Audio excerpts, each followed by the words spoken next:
543 பாராளுமன்ற தொகுதியில் ஒரு தொகுதி நம்பர் 8 வேலூர். அந்த பக்கம் பணபலம், அந்த பக்கம் ஆள்பலம், அதாவது வாக்கு வங்கி.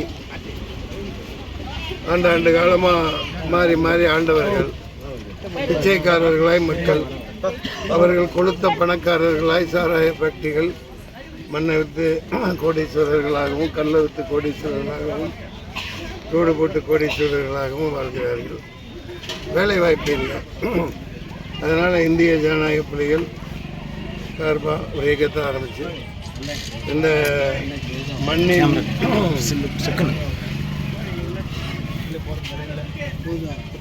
இன மறுமலர்ச்சி கழகம், தமிழ் இன மறுமலர்ச்சி கழகம் இங்கே ஒரு பெரிய அளவுக்கான ஆதரவு கொடுத்து கூட வர்றாங்க.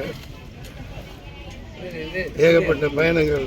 யார் ஆதரவு சொன்னீங்க? இப்போ நீங்கள் நம்ம தமிழ் இன மறுமலர்ச்சி கழகம், சந்தோஷ், ஜாக்கத்தலி, ஆயிரக்கணக்கான இளைஞர்கள்.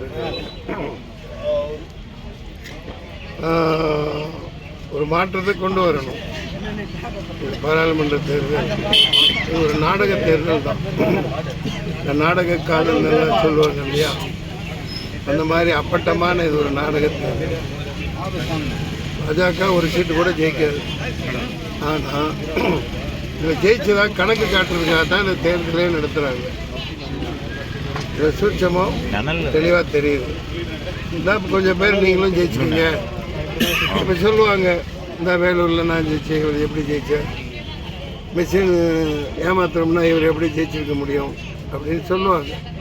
அதுக்காக இந்த தேர்தல் ஒரு நாடக தேர்தல். பொழைச்சி போங்க, என்ன போ தேர்தல் நடத்துகிறேன் பார்த்துக்க, வாப்பா வாப்பா வாப்பா தேர்தல் நடக்குதுப்பா அப்படின்னு விளம்பரம் பண்ணி பண்ணுறாங்க. என் நிலைப்பாடு வெட்டு 1 துண்டு 2. என்ன வச்சா குடுமி அடித்தா மொட்டை. மக்களுக்கு உரிய வேலை வாய்ப்புகளை உருவாக்கணும். வேலூர் வெயிலூராக இருக்குது, பச்சை பசுமை ஆக்கணும்.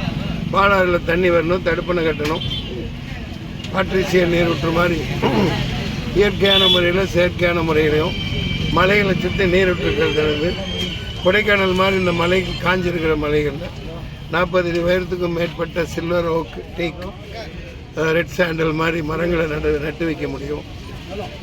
வெளிநாட்டு தொழில்நுட்பத்தோடு தீவிரமாக இங்கே ஆயிரக்கணக்கான பேருக்கு வேலை கொடுத்து செய்ய வைக்க முடியும். அந்த ஒரு ஆசையில் தான் இங்கே நிற்கிறேன்.